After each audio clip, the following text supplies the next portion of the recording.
Pigment printing is a surface-level textile decoration process where insoluble color particles are bonded to fabric using a specialized adhesive known as a binder.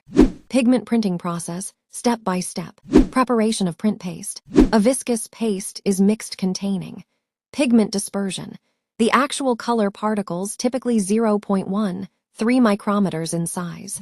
Binder, a film-forming polymer like acrylic that acts as the glue. Thickener, controls the paste's consistency to ensure sharp design boundaries.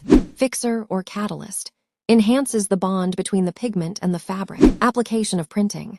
The design is applied to the fabric using various methods. Screen printing, the most common method, using either flat or rotary screens to push the paste through a mesh. Digital inkjet. Modern printers spray microdots of pigment ink directly onto the surface, ideal for high detail or short runs. Drying. The printed fabric is heated, usually between 90 to 120 degrees Celsius, for 1 to 3 minutes to remove moisture from the paste.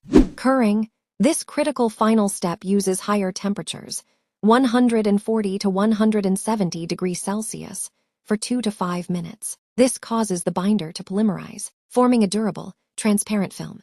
Thanks for watching. Don't forget to like and subscribe.